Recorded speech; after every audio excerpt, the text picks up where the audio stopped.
Olá, família CFI, sejam bem-vindos ao nosso primeiro podcast. Lembrando a vocês que esse nosso primeiro podcast está dando início aí a uma nova temporada do CFI, onde nós estaremos debatendo temas importantíssimos para a nossa educação, e não só na educação, né, mas para toda a nossa comunidade.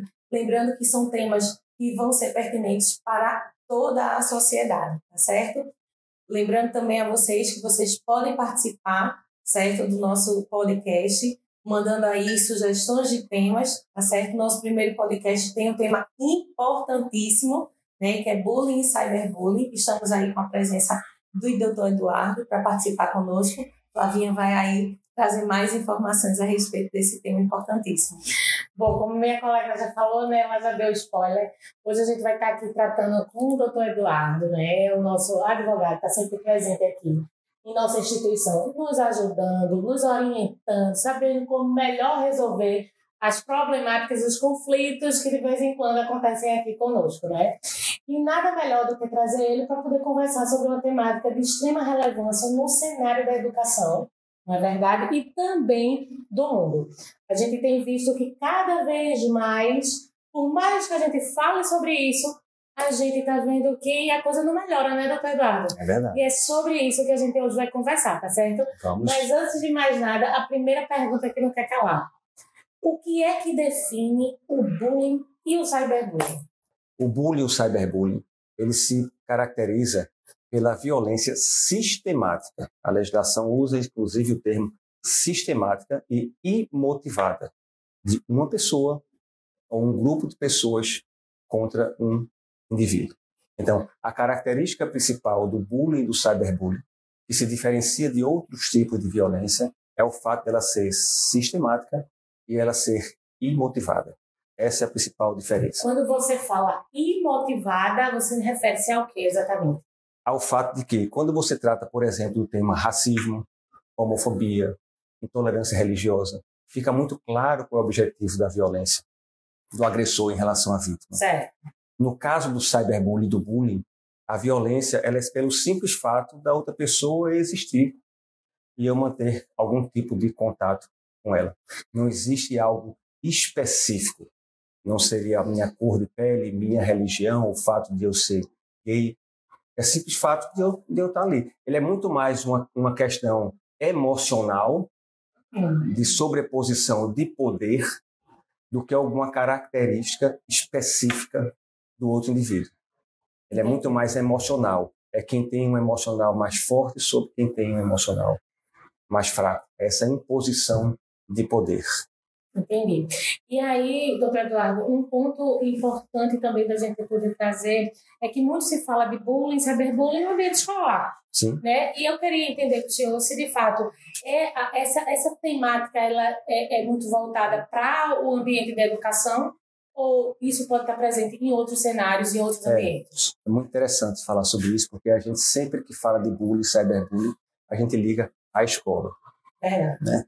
Então, na realidade, o bullying ele pode ser praticado em qualquer ambiente.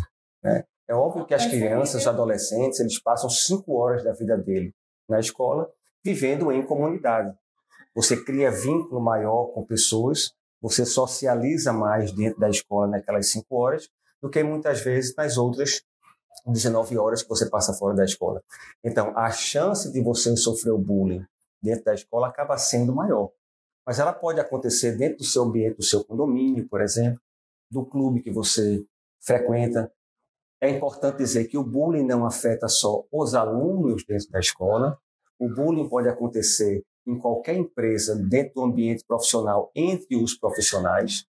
Dentro do nosso ambiente da escola, por exemplo, pais podem cometer bullying em relação a funcionários e professores da escola.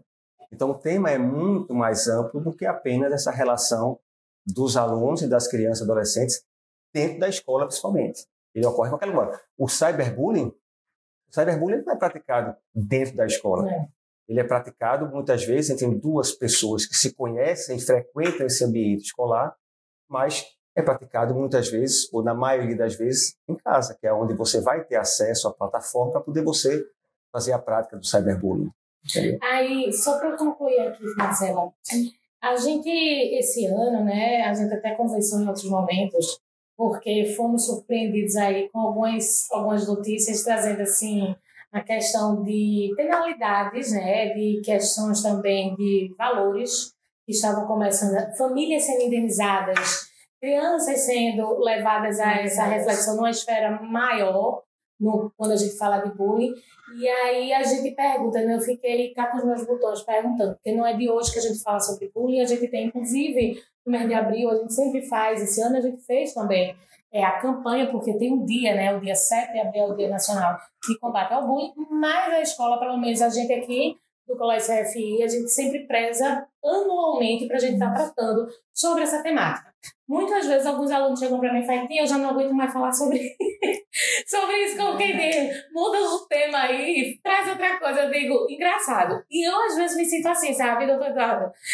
Sendo muito sincera, falando no sentido de que, poxa, a gente fala tanto que a gente chegou a esse nível de que o que está acontecendo, que a gente precisou chegar a situação de ter que hoje ter indenização, famílias estão entrando dentro desse contexto e as crianças também. Eu queria que o senhor pudesse falar, principalmente agora, depois dessas novidades que surgiram, acho que foi agora em janeiro que começou a primeira situação, sobre essa mudança que teve, que eu até estou aqui com dado, que foi agora, em 2024, que a gente traz aí uma reformulação legal. Traz aqui para o pessoal, o que está acontecendo aí dentro dessa temática? Vamos lá. Para a escola, o que é que muda? Basicamente, nada. Para a atuação da escola em relação ao bullying, nada. Né? O bullying não é um tema atual, não é um tema novo. A gente tem a primeira legislação que se refere a bullying no país, ela remota para 2015, ou seja, apesar de ser relativamente novo, 2015, mas não é um tema recente. E o bullying existe ou acontece nas escolas desde que o mundo é mundo, desde que a escola existe. A diferença é como se tratava o bullying antes de você ter a legislação, antes de você ter casos específicos que motivaram a legislação. Da legislação 2015 para a legislação 2024, que na realidade foi a alteração do Código Penal, para a escola não muda muita coisa. Por quê? Qual é o papel da escola sempre em relação ao bullying? Tentar prevenir e nunca relativizar as notícias. Então, esse continua sendo o papel da escola. A escola não vai conseguir evitar a prática do bullying aqui dentro. Nunca. Não vai conseguir. Nem escola, nem clube, nem condomínio, nem dentro das suas casas. Não consegue evitar. Então, por isso que os alunos hoje dizem que esse disco está sempre repetido. Exatamente. Né? Porque o papel da escola e a legislação determina isso, é promover ações preventivas durante todo o ano letivo. Ou seja, não é em um mês do ano letivo, é durante todo o ano letivo. Então, vocês têm que fazer eventos de formas diferenciadas. Sob a minha ótica, a minha orientação sempre das escolas é o trabalho de estratégia de prevenção de bullying, ele não é só os alunos, só os colaboradores ou só os pais. É um trabalho em conjunto, tem que ser feito durante todo o ano. Ações voltadas para os alunos, com trabalhos específicos, pesquisas específicas sobre o tema, eles fazerem debates entre eles sobre o tema, chamar os pais também em outro momento para falar com profissionais, para eles entenderem qual é o papel deles também, e entre os colaboradores também, porque tem que haver essa sensibilidade, aí é onde entra o papel da escola na prevenção, além de divulgar, ter essa sensibilidade de compreender quando alguma situação é uma prática de bullying, ou quando é simplesmente um desentendimento pessoal entre duas pessoas. E a gente tem que entender o seguinte, apesar do bullying, a relação humana, a relação entre pessoas, sempre vai gerar conflito. Sim. Né? Você pega uma sala de aula com 30 alunos, ou uma empresa com 100 funcionários, é impossível que todos se deem bem da mesma forma. Então o ser humano ainda vai ter falta de empatia com o outro por vários motivos. Sem dúvida. Vários motivos que não necessariamente vão levar ao bullying, a intolerância religiosa, o racismo. A gente pode não se dar bem porque, falando de uma forma mais popular, porque nosso santo não bate. E, eventualmente, a gente pode entrar em conflito. Isso é bullying? Não. É um conflito entre duas pessoas. Por isso que eu frisei no início, que é a prática da violência sistemática. Não é o desentendimento, é uma briga casual que ocorre por N motivos dentro da escola, da educação infantil ao ensino médio, entendeu? Mas nosso papel é esse, enquanto escola, é fazer ações preventivas e ter esse olhar diferenciado do profissional para poder compreender as situações. E importante também que eu falo, não relativizar notícias. Que seria isso? Sempre que chegar uma notícia de um aluno para o setor de psicologia, normalmente que é que eles procuram, ou de uma família para a escola, a gente não vai tratar como se houvesse a prática do bullying. Mas a partir daquele momento, a gente tem que, durante um período de tempo, a gente tentar identificar se realmente aquilo está se caracterizando como prática de bullying ou se efetivamente é apenas um desentendimento pessoal entre duas pessoas para poder dar esse retorno. Então, a gente não pode relativizar. Não, todo mundo acha que tudo é bullying, não é. Exatamente. Dentro desse contexto, Marcelinha, daqui a pouco você vai fazer é porque aí acaba que a gente vai perdendo. Veja bem, o que me aparece muito às vezes, e é um dado que a gente muitas vezes conversa, é assim, não, porque estão excluindo meu filho. Isso. Doutor Eduardo, responda para a gente aqui essa questão da exclusão. Vamos lá. Sem ser sistemático, entende? Porque às vezes a gente tem diferentes perfis de alunos. Perfeito. Concorda? E eu queria que o senhor pudesse conversar um pouco sobre essa história dessa exclusão. Em que momento se a gente pode caracterizar como sendo uma prática de bullying? Vamos lá. A convivência em sociedade, ela presume que nós vamos estar formando grupos, né? Grupos que têm algo em comum. Por vezes, alguém quer entrar no grupo com o qual não tem muito em comum, por N motivos, porque aquele grupo se destaca, ou porque eu quero intelectualizar a minha vida dentro da escola, e ali aquele grupo dos intelectuais, eu quero ir para lá, são os CDs, né, os CDFs, né, a minha chamada CDF, né? E simplesmente eu não me encaixo naquele grupo. E você vai ser naturalmente excluído. Você não vai ser forçadamente excluído e motivadamente. Aí eu volto para aquele olhar da escola. Aí é essa percepção que a escola tem que ter, né? Várias situações eu já tive dentro da escola, onde o próprio menor que está sendo excluído, ele dá esse retrato de que ele tentava se incluir no grupo, mas ele não tinha atitudes que faziam com que aquele grupo efetivamente aceitasse ele. Então, isso é uma coisa natural do ser humano.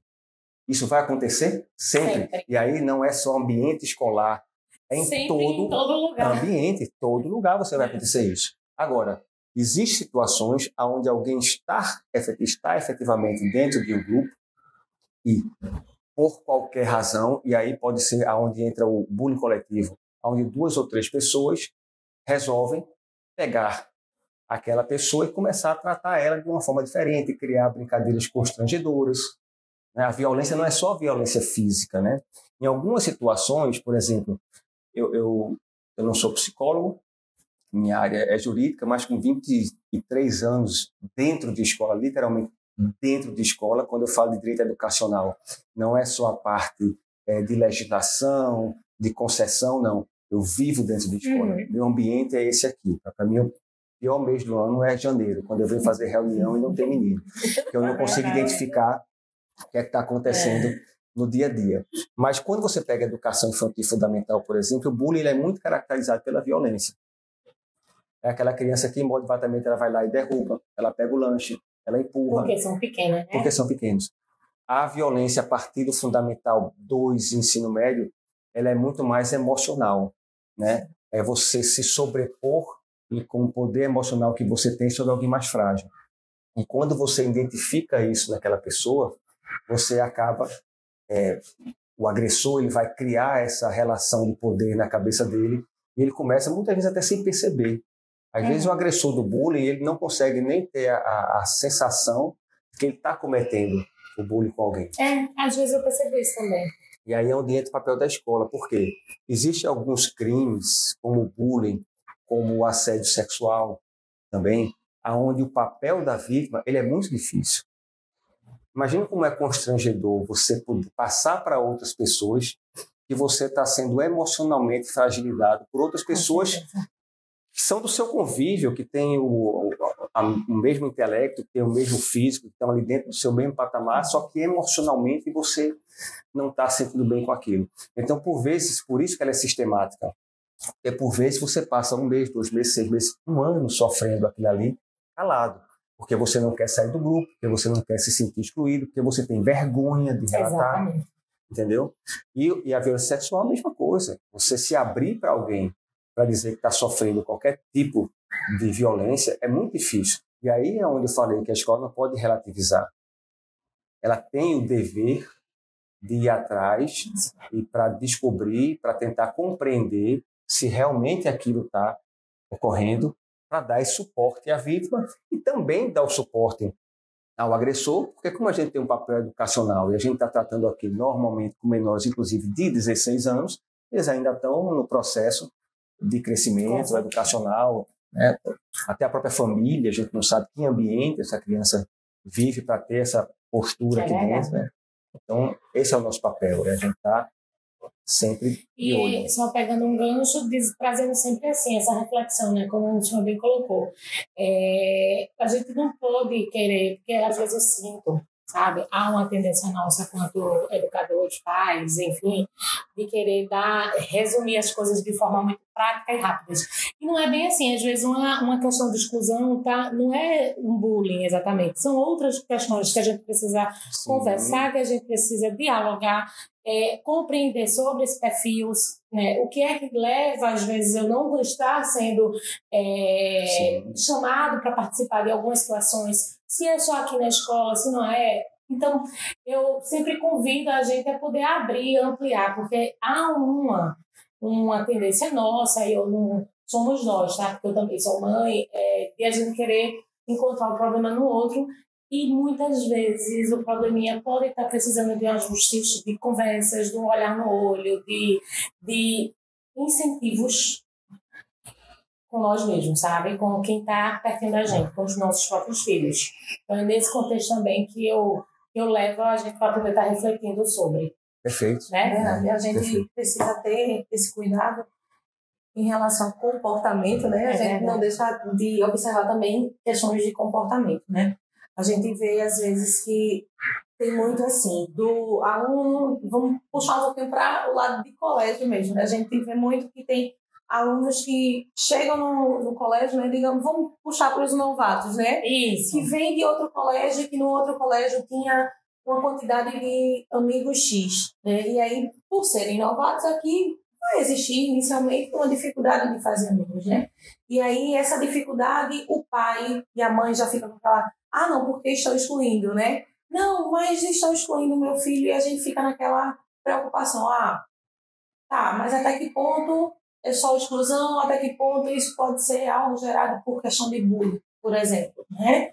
E aí a gente vai observar, né? Só reforçando o que vocês estavam conversando, a gente vai observar se de fato isso. Porque já aconteceram situações de a gente precisar observar e a pessoa, a criança em si, o adolescente em si, dizer, mas eu tinha vários amigos. E quando a gente foi se aprofundar, os vários amigos eram 3 amigos.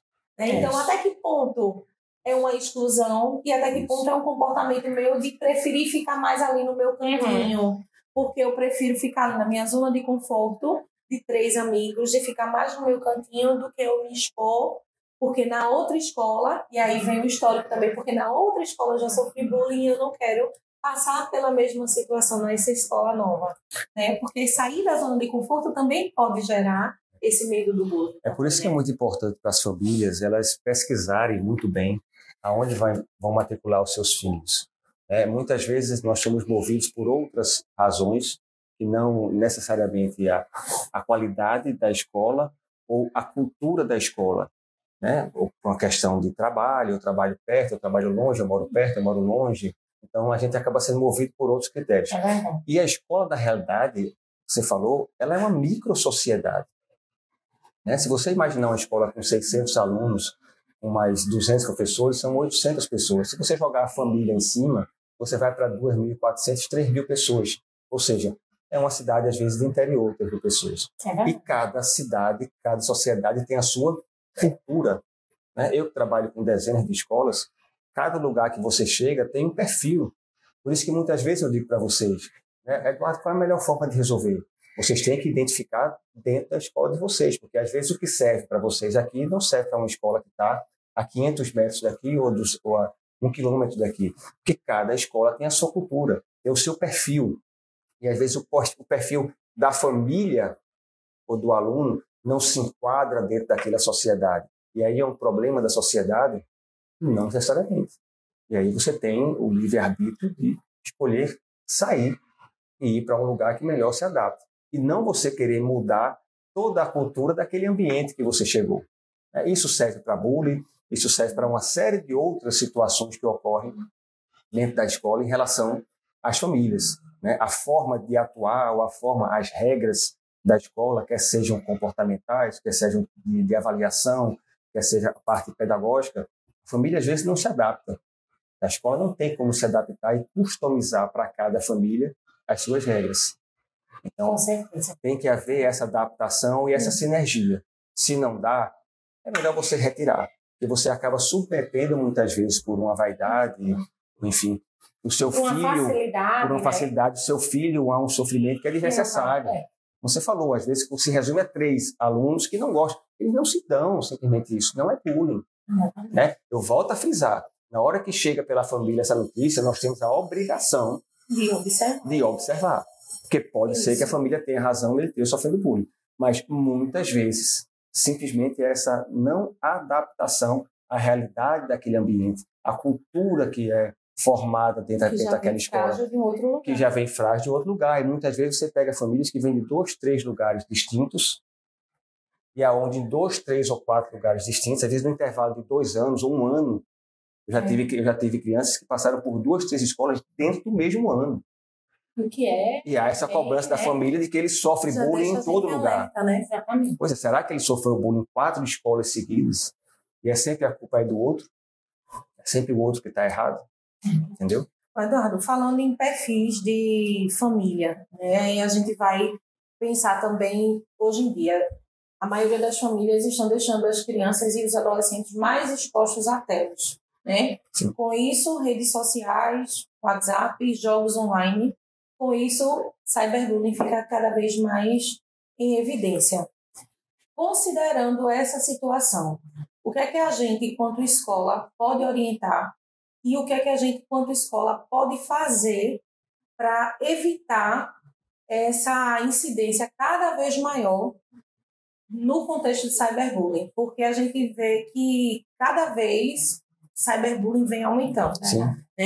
E aí, aproveitando, eu queria que tu me dissesse assim, bullying e cyberbullying, em relação à lei, o que é que tem de diferença em relação à penalidade? O que é que tu pode me trazer de diferente? Existe diferença entre a penalidade de bullying e a penalidade de cyberbullying?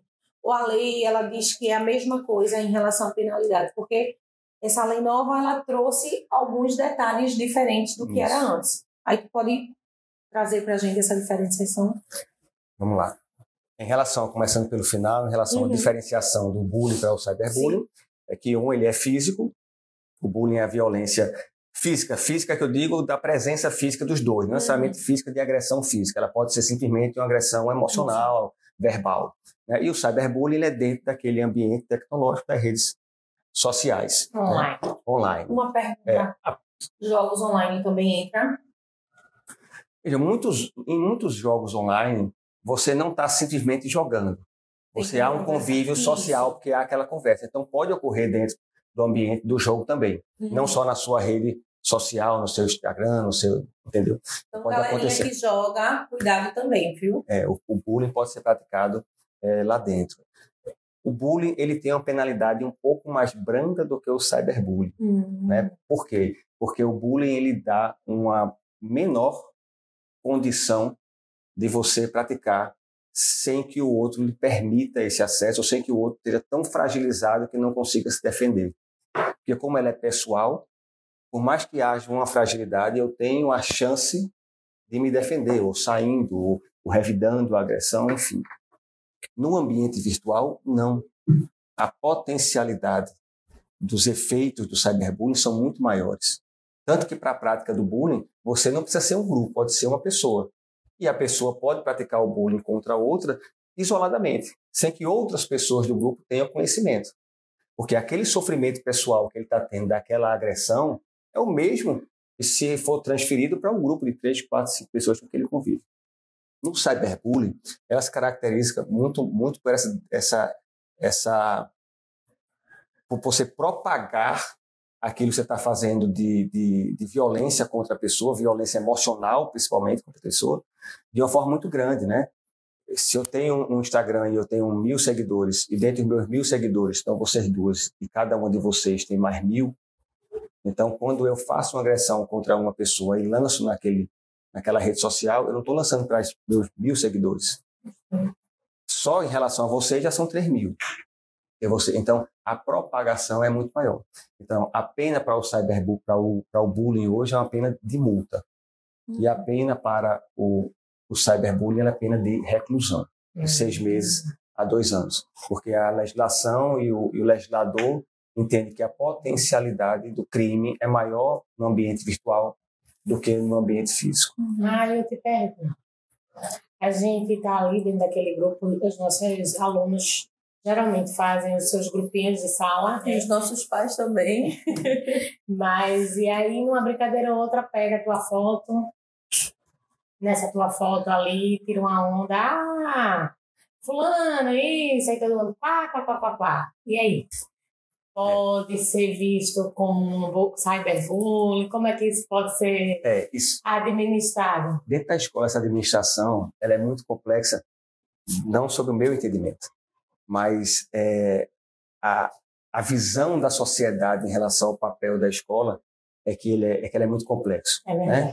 Porque eu gosto sempre de dizer o seguinte, o aluno ele passa em média 5 horas dentro da escola e ele passa 19 horas fora da escola. Né?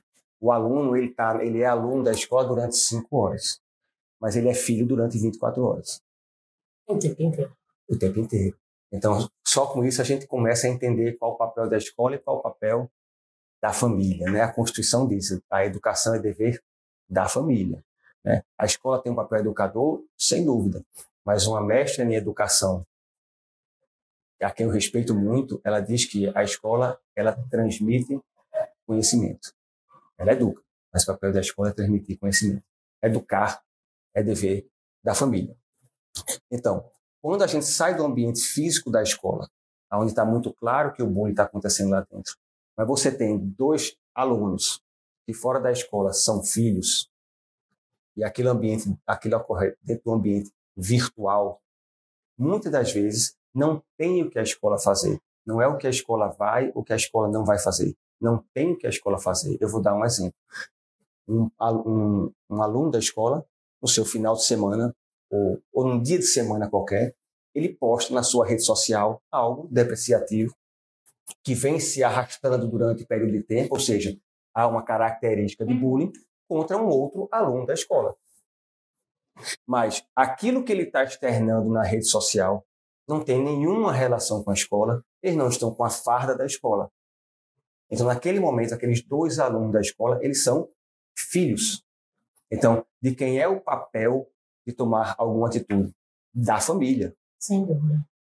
Como a escola vai pegar esse aluno e vai dar uma punição pedagógica aqui, que a gente hoje não chama mais de punição, seria uma medida socioeducativa, se não houve prática nenhuma dentro do ambiente escolar. É aquilo que eu falei, eles não são alunos 24 horas por dia, eles são alunos 5 horas por dia. E a escola até pode tomar qualquer tipo de ação. Se aquilo é feito, por exemplo, utilizando alguma imagem ou algum vídeo dentro da escola, vinculado à escola, aí eu entendo que sim, até porque existe no regimento interno de toda a escola o dever do aluno de zelar pelo nome da instituição. Isso serve para bullying, serve para uma série de situações. Eu vou dar um outro exemplo bem prático.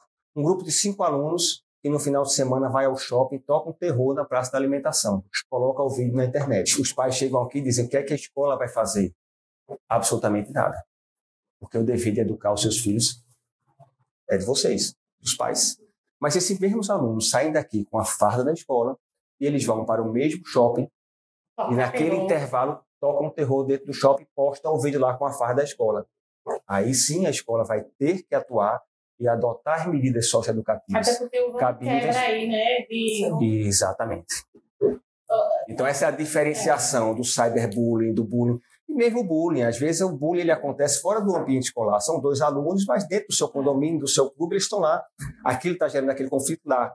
A escola aqui não está evidenciando. Vocês vão fazer a atuação enquanto escola, vão olhar ali 1 mês, 2 meses, 15 dias, para ver se acontece alguma coisa, e vocês vão chegar à conclusão de que, olha, família, dentro do ambiente escolar, a relação dos dois é absolutamente normal. Não, a gente não consegue. A gente não está conseguindo identificar.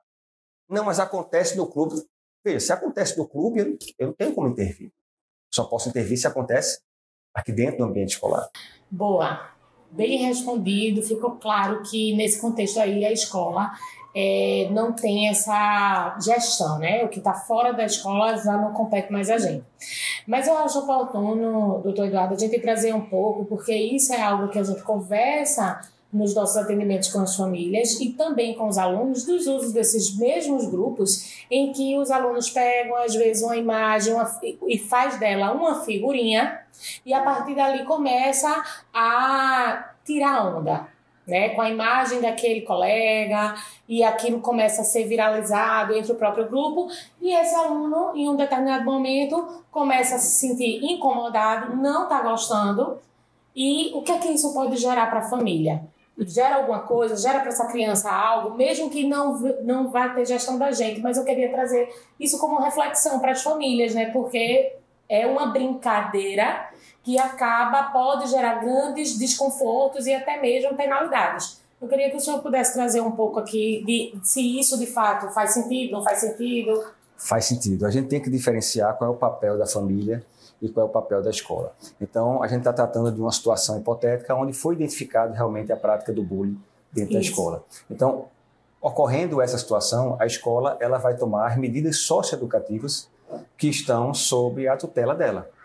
Ou seja, e aí não há uma receita de bolo. Eu não tenho como chegar para você agora e dizer que nessa situação específica você vai tomar tal ou qual atitude. Mas ela pode ir da determinação de que o menor faça, por exemplo, um trabalho sobre o tema bullying e apresente para os outros colegas de sala ou para a própria escola, aonde ele vai demonstrar que ele compreende o grau ou a gravidade da atitude que ele tomou.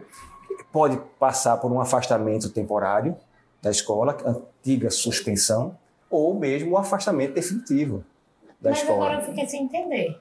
Sobre o âmbito da escola.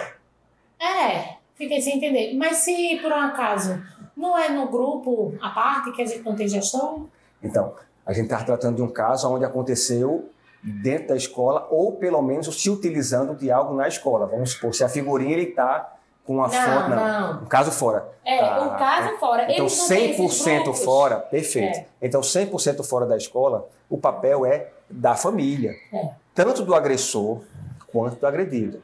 Por quê? A escola ela não pode se imbuir de tomar atitudes por um terceiro. Vou dar um exemplo. O limite da escola é aplicar alguma medida socioeducativa dentro desse ambiente. Por quê? Porque fora é um direito personalíssimo. Então, só quem pode provocar a justiça, seja no âmbito penal ou no âmbito civil, é a família do agredido. No caso, como ele é de menor, ele vai representar. Então, isso pode gerar, sim, uma penalidade. Isso pode gerar uma penalidade para a família daquela criança. Isso, ela vai tomar medidas no âmbito penal ou no âmbito civil contra a outra família. E a outra família também tem que estar atenta, porque a gente usa muito a expressão, as famílias usam muito a expressão do agressor, no caso de bullying, no caso do crime de ameaça, que é uma coisa que a gente não tocou, mas que está muito, né, na mente da gente, aqueles fatos que aconteceram em julho do ano passado, que gerou toda aquela comoção nacional, repercussão, né? Então, crime não é brincadeira. Não. Crime é crime. Uma criança que chega com 8, com 6, com 10 ou com 15 anos, que coloca aquilo no papel, ou verbaliza, amanhã eu venho e vou matar, ou eu vou agredir, ou eu vou trazer um revólver, está cometendo um crime de ameaça. Não é uma brincadeira, porque nenhum de nós, nem os pais, tem a condição de garantir que aquilo não passa de uma verbalização e ele não vai fazer isso na prática. né? E eu vou me estender até um pouco mais sobre isso, porque eu tive um caso recente, que isso serve inclusive para os deficientes.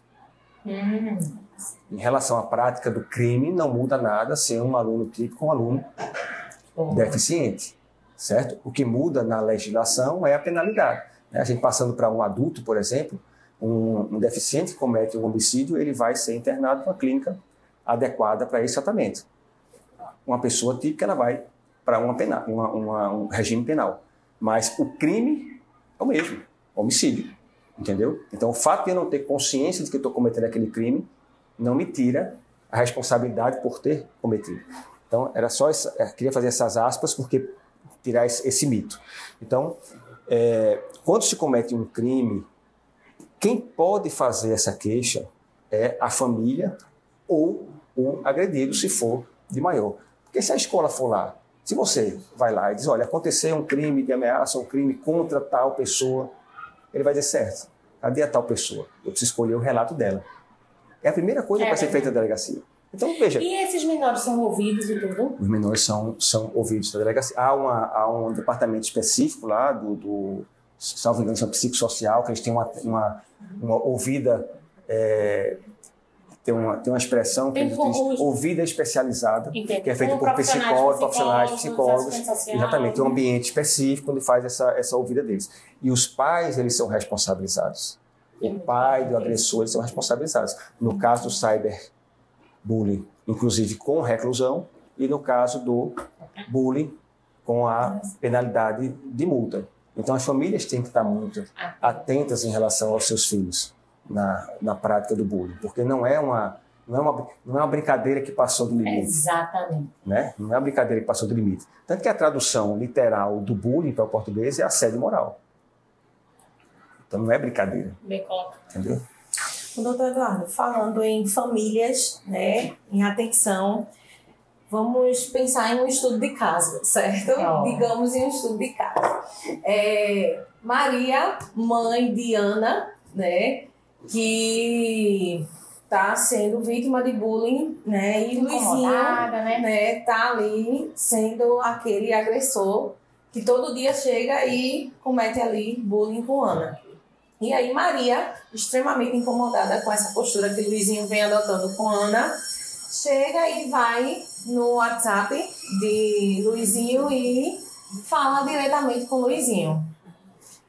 Tá certa essa postura dessa mãe? Do tipo, olha, tô sabendo o que você anda fazendo. Se você continuar fazendo isso, vou tomar algumas atitudes, vou falar com seu pai, e assim, há alguns tons de ameaça, né? Tá.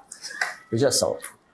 Isso acontecendo no ambiente do WhatsApp, como você está colocando, não tem relação com a escola. Certo? A outra família é que vai ter que tomar as atitudes que quiser tomar em face daquela mãe que foi lá e fez algum tipo de ameaça ao filho dela ou tomou o papel da vítima para ir lá tomar satisfação.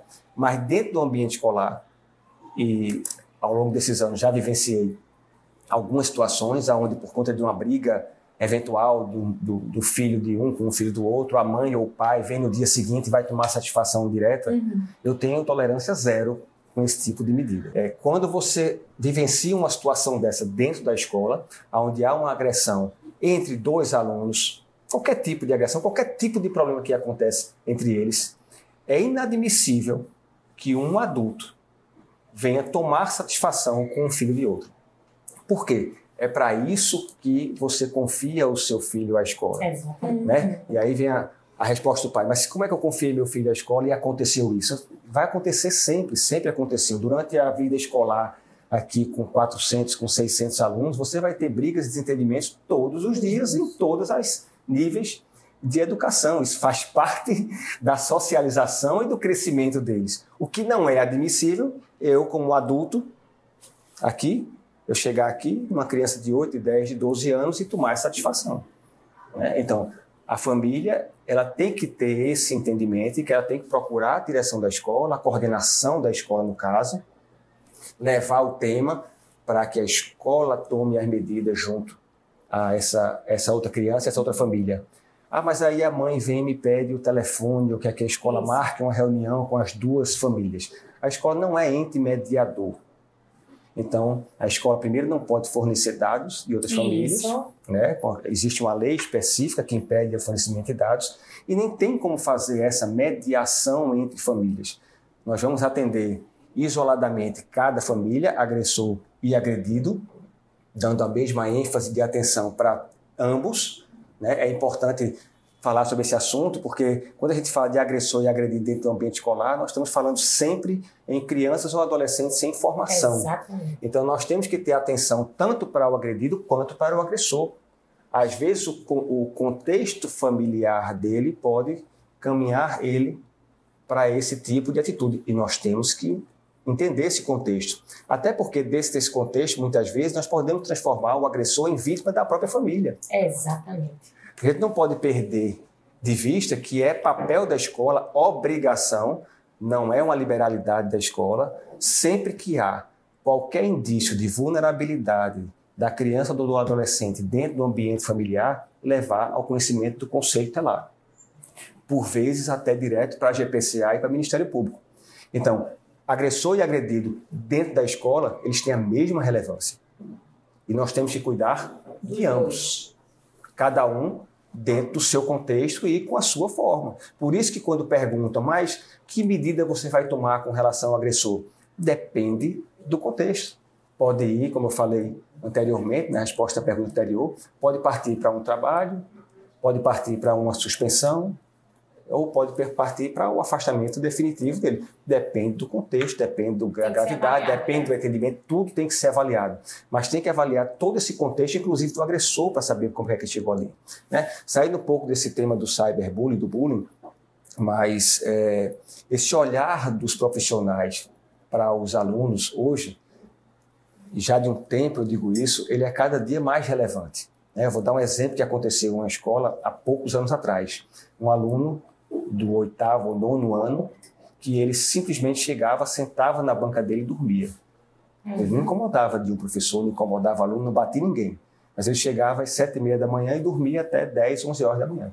E uma professora muito incomodada com isso, ao invés de reprimir, ela sempre acabava a aula, ela ia lá conversar com ele. Mas o que é que está acontecendo? Porque você só dorme, você está perdendo, né, de ter o seu rendimento pedagógico por conta disso. E de tanto ela insistir, ele disse, eu durmo por quê? Porque meu pai bate na minha mãe, ele geralmente chega em casa depois das 10 horas, por conta da profissão dele, e eu só durmo quando eu consigo identificar que minha mãe não vai sofrer nenhum tipo de violência. E a gente sabe que eles conhecem, pela batida do pé, pela batida da porta, pelo movimento, ele sabe se vai acontecer ou não. E todo dia ele ia dormir de meia-noite, 1 hora, 2 horas da manhã. Ou seja, se não houvesse esse olhar do profissional para aquele adolescente, de tentar compreender o contexto familiar dele, ele ia continuar dormindo e com um rendimento pedagógico baixo. Com certeza. Então, nesse caso, nós, enquanto escola, atuamos levando ao conhecimento do Conselho Tutelar, que vai tomar as suas medidas. A escola vai fazer alguma coisa, não tem, além disso, nós não temos mais o que fazer. Né? Mas a gente tem a obrigação de levar o Conselho Tutelar, e o Conselho Tutelar, a partir daí, vai tomar as medidas. Também somos órgãos fiscalizadores. Fiscalizadores, isso, porque a criança não tem direito só à educação. Tem direito à saúde, tem direito a um lar, tem direito à proteção do lar, entendeu? Tem direito a se divertir. Então, são vários direitos que a gente tem que acompanhar. Dando um outro exemplo, já que a gente falou de saúde, né? São as famílias dos filhos com deficiência. A gente sabe que todo laudo ele vem com uma série de terapias de saúde que ele tem que adotar, normalmente no contraturno. Normalmente não, tem que ser no contraturno. Né? E a gente sabe, inclusive, que a falta dessa estratégia de saúde pode impactar no crescimento pedagógico e socioeducacional dele, emocional dele, durante as atividades acadêmicas. Então, nós temos que cobrar da família. E aí a família, às vezes, não entende. Não é uma liberalidade, é uma obrigação da escola. Cobrar, saber se ele está tendo as terapias que foram prescritas pelo laudo. A gente tem que ter acesso a esses profissionais, ou seja, a escola pedir acesso aos profissionais e os profissionais entenderem que eles têm que dar essa informação também. Vocês já vivenciaram, nós já vivenciamos juntos e separadamente situações onde você quer o telefone de um neuropediatra ou de um psicólogo e eles não querem ter esse contato. É uma relação que não deixa de ser triangular. Família, escola e profissionais de saúde. Então a gente tem que acompanhar, porque se a gente percebe que ele não está tendo o acompanhamento de saúde que ele tem que ter, refletindo ou não no acadêmico dele, mas principalmente quando reflete aqui no socioemocional e no acadêmico dele da escola, a escola também tem que levar ao conhecimento do conselho tutelar. Né? Aí pergunta, Eduardo, mas vai fazer uma denúncia? Não, a escola não denuncia. A lei fala que a escola comunica. Porque a gente está vendo que há indício da desídia da família em relação à saúde. Com certeza. No caso da violência emocional ou física em casa, está vendo que há indício de falta de um lar onde ele possa ter um bem-estar. Então, nós comunicamos. O Conselho Tutelar, a partir desse momento, é que vai adotar as medidas. Eduardo, então, só para deixar bem amarradinho, né? Quanto à escola, né? O que é que a escola pode fazer mediante a essa cobrança que a gente recebe dos pais? Porque quando a gente passa o ano todo fazendo ações, né, em relação a bullying, entra em sala, faz palestra, faz outros tipos de atividade com os alunos, né? Então, são diversas ações que a gente passa o ano inteiro reforçando esse combate contra bullying, contra cyberbullying, né? E mesmo assim, por muitas vezes parece ser pouco em relação à cobrança que os pais fazem para que a gente tome mais atitudes, tome mais posicionamento em relação a isso. Então, o que é que a gente, enquanto escola, pode fazer, né, para ajudar mais ainda em relação a isso? O que é que você pode orientar? E quanto aos pais, o que é que os pais podem fazer também em relação a isso? As ações de prevenção da escola é o que a lei determina. E em linhas gerais, é o que nós podemos fazer. É tentar prevenir, mostrar quão grave é o bullying para os alunos, para tentar que eles se convençam dessa. Né? Mas nem sempre isso é suficiente. Se fosse suficiente, por exemplo, essas ações, hoje ninguém mais fumava.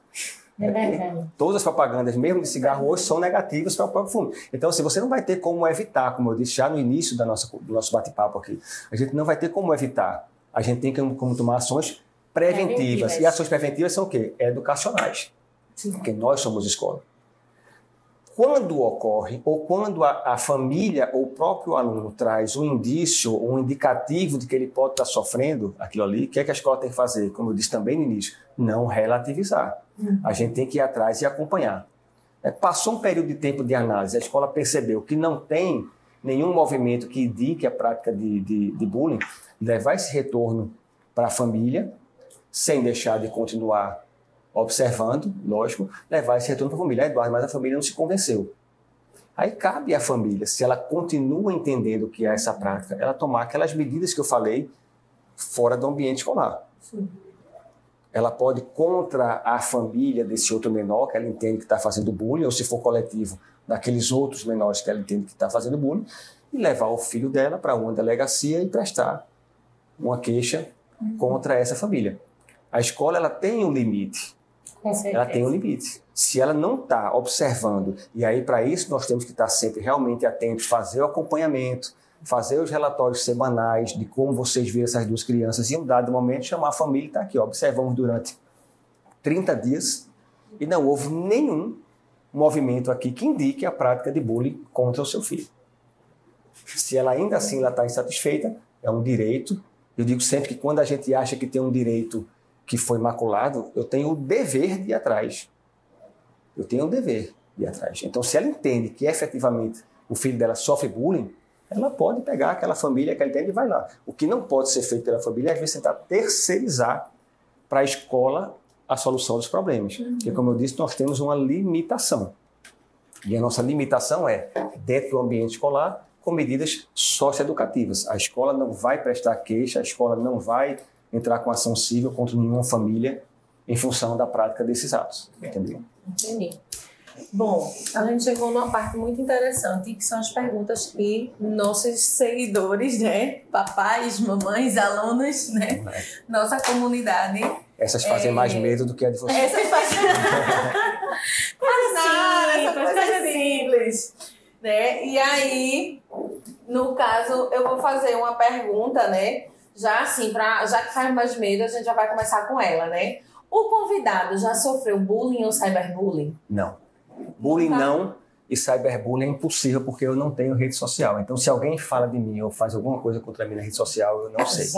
E não quero também saber. Interessante. interessante, né? É verdade. Já sofreu isso, Flavinha? Que eu me lembro assim, não, viu? É porque tudo depende também da nossa cabeça, né? Se a nossa cabeça tá boa, a gente não acaba não gerando aquele incômodo pra nós, né? Mas e a nossa amiga aqui, Marcela? Já sofri, gente. Já sofri bullying, né? Já sofri cyberbullying também. Bullying eu já sofri quando era mais nova, né? Sempre fui gordinha, né? Só dei um estirão na minha fase de adolescência, lá pros 15, 16 anos foi que eu dei um estirão.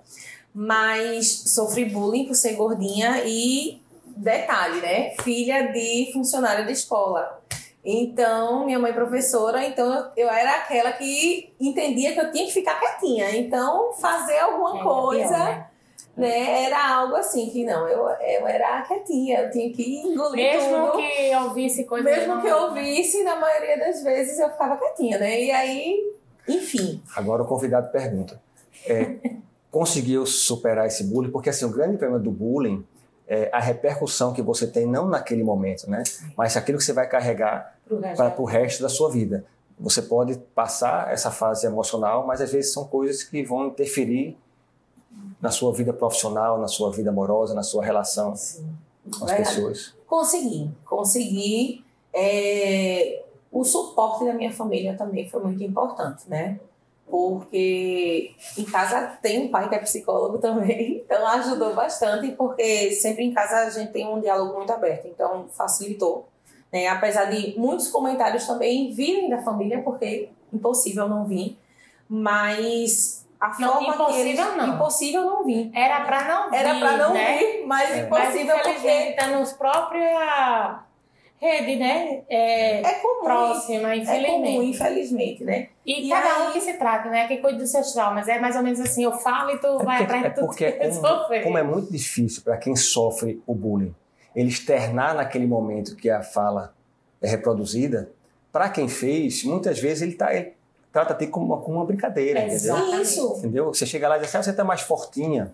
Exato. Entendeu? Para ela foi uma forma educada de dizer que você está gordinho. Mas para quem recebeu aquela informação, você chegar na hora e rebater, mas aí você escuta aquilo 1, 2, 3, 4, 5, 10 vezes. Aquilo vai ficando, você vai consumindo o seu emocional. Às vezes, por mais forte que você seja, aquilo vai lhe consumindo. E até que você consiga externar aquilo ali, pode haver um desgaste, uma ferida aberta que pode demorar anos, né? Mas assim, superei, né? Demorou um tempinho, sim. Mas foi como eu estava conversando um dia desse com Flavinha, né? Às vezes, tem dias que a gente não está muito bem para revisitar alguns detalhes, sim, óbvio, claro, né? Todo mundo é gente, né? Exato. Mas, no comum, já é tranquilo para mim. Já falo com tranquilidade sobre isso. Entrei em sala, né? Esse ano, uma das minhas falas, os alunos não sabiam que eu tinha sofrido bullying, né? E esse ano eu fiz questão de entrar nas salas e a minha fala com eles em relação a bullying foi trazendo a minha experiência, né? E isso eu vi como algo pontual e bem legal para eles, porque assim, houve a surpresa deles, né? No momento de fala, de trazer a eles a minha realidade, de mostrar a eles que não é algo distante deles, né? Uma vez que eu tô com eles todos os dias, e deles assim, verem que, poxa, né, tá aqui sorrindo todo dia, né? E no final a devolutiva foi: tia, posso lhe dar um abraço? E ver o abraço de uns e outros falando: poxa, me identifiquei com a história da senhora, né? Que legal que a senhora teve aí esse processo, mas que superou. Então isso foi muito positivo, né? E de chegar e deixar a mensagem também, né? Que, pode superar. Com certeza. Isso é o mais importante. E, obviamente, minha gente, com terapia, né? Com as pessoas certas acompanhando, porque a escola tá aqui, psicóloga, coordenação, todos os setores, né? Não só psicologia, coordenação e disciplina, que são os mais próximos de vocês, mas todos os outros setores, sendo próximo a vocês se sentindo confortáveis, sinaliza que a gente aí tem toda a rede de apoio que pode dar esse suporte a vocês, que pode chegar mais próximo de mim, mais próximo de Flavinha ou de qualquer outro, que pode sinalizar pra gente cuidar de vocês aí mais de pertinho e ajudar vocês nisso, tá certo? Certeza. Vamos lá. A gente, porque eu acho que a gente já foi falando. Muita gente pergunta, foi. É crime praticar cyberbullying? A gente já Eduardo já falou. Cyberbullying pode ser feito por amigos? Já falou também. Né? Geralmente é um amigo, né? A gente só tem que repensar se quem pratica bullying contra outro é realmente amigo ou não. E é aquilo que eu digo, nessa idade, nesta fase, às vezes a pessoa pode até ser um amigo e não está tendo a percepção do tamanho da ferida que ele está abrindo naquela pessoa. Exatamente. E falta alguém chegar no toque. Agora, tem que entender que existe uma qualificação penal hoje para esse ato.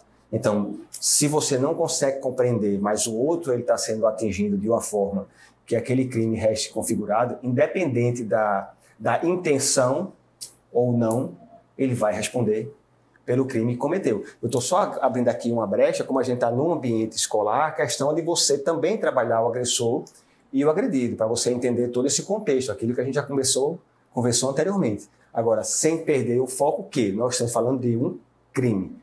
Cyberbullying, bullying, racismo, homofobia, xenofobia, intolerância religiosa são crimes com qualificação. Aí a intenção, né? E é engraçado que, principalmente quando os crimes são de racismo, homofobia, tem uma frase que me incomoda muito. É quando alguém é acusado de cometer o crime e ele vai e diz assim, não era a minha intenção. Se você entendeu dessa forma, me desculpe. Ou seja, o errado é o ofendido, né? Que não conseguiu compreender que não era. Agora, eu acho que é pior, é melhor a pessoa ficar calada, né? Eu sei. Agora, o doutor Eduardo, até ontem a gente estava comentando sobre isso, a gente estava vendo as perguntas, e aí, hoje em dia, a gente consegue trazer várias pautas, né? Xenofobia, gordofobia, homofobia, racismo. Aí teve uma discussão entre a gente no sentido de que... Mas isso daí já é crime, xenofobia, ou isso é bullying? É uma linha aí tênue quando a gente tá tirando essa onda, ou então vai ser enquadrado nos dois. Porque, por exemplo, a questão do racismo, né? Ele é encarado como bullying ou ele é encarado como racismo? Como racismo. Veja, na realidade, o crime de racismo, homofobia, ele pode decorrer da prática do bullying.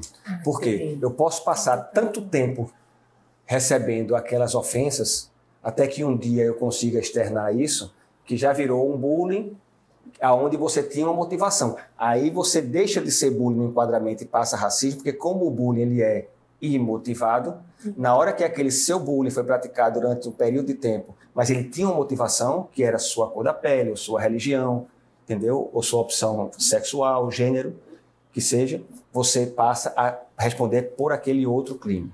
Entendi. Mas a diferença de um para o outro é que você pode ter o racismo ou você pode ter a homofobia sem o bullying. Por quê? Porque para o racismo, para a homofobia, para a intolerância religiosa, basta um episódio. Um episódio é suficiente para caracterizar. No bullying ele é sistemático. Ou seja, você tem um período de tempo para você compreender se a prática do bullying está ocorrendo ou não. Acho que para concluir, a gente pode falar um pouquinho sobre quem assiste, né? Que também é um ponto importante. Que papel eu tenho aí na hora que eu nem sou a vítima, nem sou o agressor, mas estou ali assistindo? Na realidade, existe uma diferença entre quem é de alguma forma eu posso estar envolvida nesse contexto. ou quem é permissivo com o que acontece. Tudo depende muito do contexto, né? Eu posso não ter nenhum envolvimento naquela situação e por isso não ser enquadrado em nada, mas eu posso ser permissivo. Vou dar um exemplo.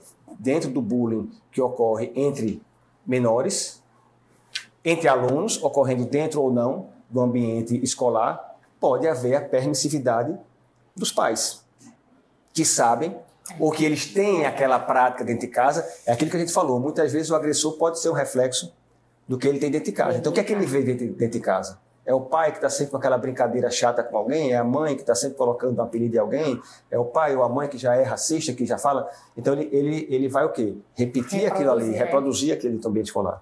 Então ele vai ser permissivo. No caso do bullying praticado por um aluno, mas onde você tem um grupo de pessoas muito próximas que vivenciam aqueles momentos diariamente, mesmo que eles não expressem, mas que eles sabem e se omitem, eu particularmente entendo que eles têm a responsabilidade, sim.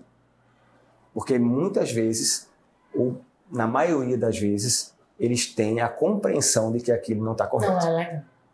Então, ele não está fazendo. Eu tive um caso, nesse sentido, de um cyberbullying que foi praticado dentro de uma escola, onde nós tivemos a penalização de 4 pessoas. Por quê? Um aluno deixou na biblioteca o computador aberto, sem deslinkar da senha dela, e um aluno sentou e 3 ficaram atrás, e ele fazendo lá algumas alterações, apagava coisa de trabalho, enfim, fazia alguns tipos de ofensa, e os outros 3 ficaram atrás. Ah, mas eu não pratiquei. Você estava lá, você viu, você sabia que era errado, e você nem sequer foi denunciar depois. Então você é cúmplice do que está acontecendo. Entendeu? Não precisa você externar. É óbvio que você tem a figura do agressor muito mais facilmente identificado quando ele é aquela pessoa que pratica. Mas se eu estou lá todo dia do lado dele, vendo aquilo acontecer e não faço nada, eu sei que é errado, eu também sou conivente com aquilo. E você vai ter, obviamente, dentro do ambiente escolar, você vai ter que graduar, no caso, a medida socioeducativa para cada um. Mas você não vai isentar de responsabilidade aquele que acompanhou tão de perto o que vinha acontecendo. Ok, doutor Eduardo, a gente vai agradecer bastante aqui a presença do senhor. Eu que agradeço a oportunidade e o espaço. O doutor Eduardo está sempre com a gente, trazendo aqui, né, essas reflexões, fazendo a gente repensar, né, quem está na área da educação, cada dia é um dia diferente, um contexto diferente. Sempre muito oportuno conversar com o senhor, enriquece, né, nossa prática. E agradecer bastante pela sua presença, viu, doutor Eduardo? Agradeço muito o espaço de vocês. Vocês sabem, direito educacional é a minha vida, né, é o que eu amo fazer. Eu digo sempre que eu criei meus filhos com 20% de lei e 80% de bom senso. Eu tenho uma admiração muito grande pelo trabalho dos educadores, dos psicólogos ainda mais, assim, as situações que vocês vivenciam durante o ano. Né, eu vivencio pontualmente as situações dentro da escola. E isso já às vezes me torna uma pessoa muito mais aberta a identificar situações, imagino vocês. Então, eu agradeço muito a oportunidade de estar vivenciando e trocando com vocês conhecimentos. Eu nunca venho transmitir conhecimento, eu sempre venho aprender na escola com vocês. Mas muito mais, viu? Não, aprendo bem mais. Aprendo muito com vocês, muito mesmo. A gente agradece. É sempre uma honra a gente poder trocar esse conhecimento, aprender realmente, porque, de fato, a gente precisa sempre se renovar, né? E aí enriquece bastante, né, essas conversas contigo. Muito, muito obrigada, tá certo? E aí a gente deixa aí uma lembrança, aí um presentinho. Olha, que coisa de boa, gratidão. Tem presentinho aqui do convidado, viu? Eu vou abrir, né? Que é falta de educação não abrir, né? Veja aí, veja aí, viu? Doutor Eduardo, nosso primeiro convidado do podcast, aqui, de vários que teremos, viu? E a gente convida vocês, como a Marcela já falou, né? Para trazer também sugestões de tema. Olha, cadê? Deixa eu ver, eu nem tinha visto. Menino, diferenciado.